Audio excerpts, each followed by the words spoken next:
Way to Grow is brought to you by Lacoste Garden Center, located at 2787 St. Mary's Road. This tomato plant has eggshells around it because it discourages slugs from crawling onto it and destroying it.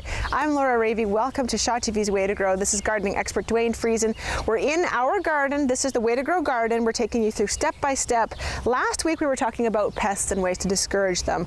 And tomatoes are a plant that see a lot of pest action. Pest action, yeah, especially at their younger stage. And seeing as we're in tomato land, let's talk about tomatoes, because if there's anything that gets the passion out in the garden is going to be tomatoes, and it's going to be the plant that people are going to talk about. Who has the best tomatoes is going to be the winner, right? Okay. So there's lots of choice, and everybody has their own favorite, and there can be, your garden can grow differently than your neighbor's garden depending on your light levels and your soil conditions. So tomatoes can vary a little bit. Even the same tomatoes can vary a little bit in performance and taste in your yard.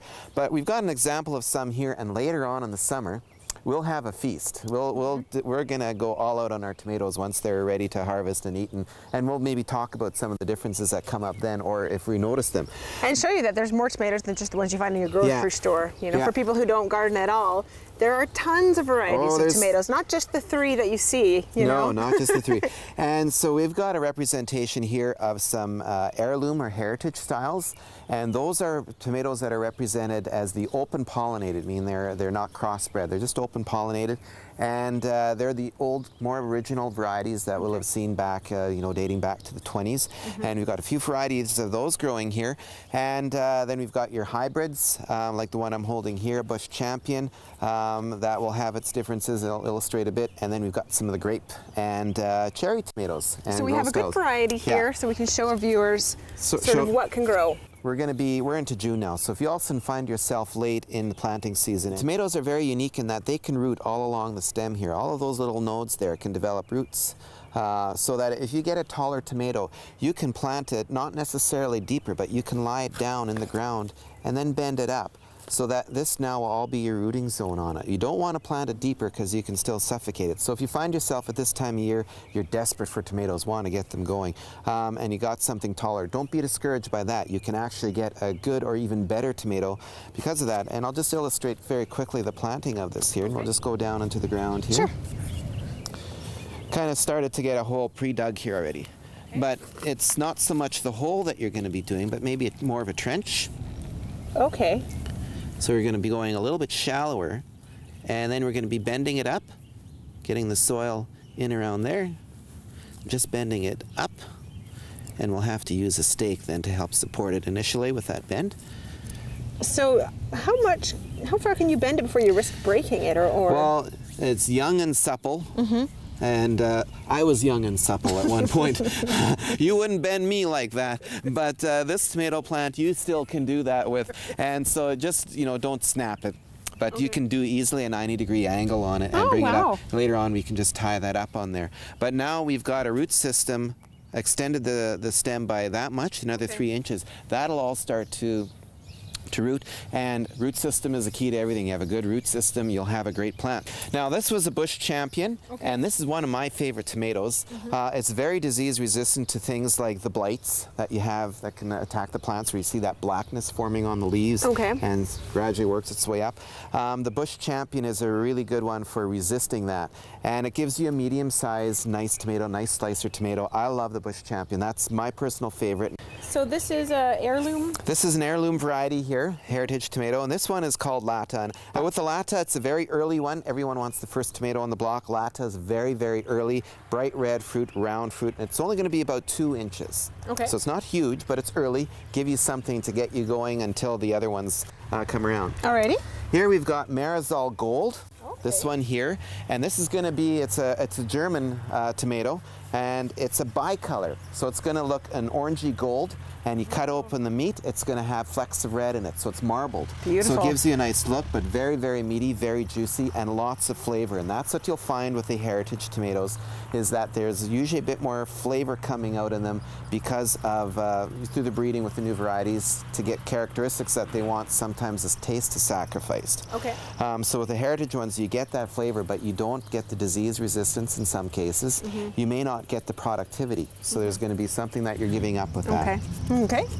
The other one I have here worth noting is a black cherry. Okay. Cherry tomato, it's black, sweet, Really? like candy. Oh, you just pop them in your mouth, you just eat them like popcorn. Beef steak, and we've got a variety called Ball's beef steak, but beef steak would just be a general term for a classification of the large growing tomatoes. So if you want the large ones, they're all going to be beef steak style. Now, do you recommend people grow of such a variety like this in one spot in their garden? Yeah, or certainly you should. Yeah, because Okay. we're talking about different maturity times at it, so Right. you can stagger out your season a bit more, and different uses. The other one that I have here, new one, is called Margot. Okay. This is a new introduction here. It's very meaty, few seeds in it, so if you like to do your cannings or your or sauces, it's an ideal tomato to use for that because it's more meaty. So now staking is something we need to Yeah, cover I'm a here. big proponent of staking Okay. as opposed to cages, and I like keeping the plants to a single stem. That way you can have your planting densities a little bit closer, easier to maintain, keep the air moving through the plant. It's easier with disease control. Okay. The energy is going into the fruit that's there, not trying to sustain a lot of leaves. So if you remember back, this is our plant that we had with our Cozy Cozy Coat. Coat. You can And see it's- how much more advanced it is than the others. That's the difference. It's even blooming there. Yeah, and it's always flowering. Okay. And a few things to take note of here is the pruning. Like I said, I like going down to a single stem, Okay. and there's a thing called suckers. And there's not one born every minute, but here, but there is one growing out of the leaf axils here, and you can see wherever the leaf is joined, that is where you can get a new shoot growing out, and we want to discourage these. Okay. And they break off very simply, especially Okay. when they're young. You just keep breaking them off. So if you were to plant this, would this be another tomato plant? Well, it would have to develop roots, and that in the heat of the summer may be a little bit difficult to stress on the plants to do that. And take this one off here. And if you're taking off the ones just in the leaf axils here, just pruning them up, and this will be a procedure that you'll keep doing through So the summer. In between. Yeah, Okay. right in. Now where you can see on here, the flower, the fruiting and flower happens exactly halfway in between the leaves. So those are the ones you want to keep. Okay. It's just right in that crotch, right there. Those are the ones you're going to prune off. And so now we'll be having a nice single stem. It's opened it up a lot more so the sun can get right at the fruit. Okay. It'll help dry the leaves off, and we'll have a healthier plant for that. Then there's all sorts of mechanisms for tying the plants up, but pantyhose works ideal. There's different twines that you can use, but you can make a nice wide. And I guess that's gentle enough on the That's stem gentle, as well. it's not gonna cut. And who doesn't have a bunch of rund pantyhose lying around? I Maybe personally not you, have but- drawers full of them, yes. Yeah. Well. Yeah. But works well, and they're reusable. They won't break down. Yeah. There, so just tighten it up on there, and it will. The plant is going to grow. And so what happens if you've got something that's too tight on there and it's the twine, it'll just cut in. But with the pantyhose, it actually stretches a bit. It'll stretch, So okay. it won't cut the plant off. So in a few and weeks, are we damage going to have to readjust this? it. It'll keep growing up, and we'll probably just have to add more. To add more? Okay. Yeah.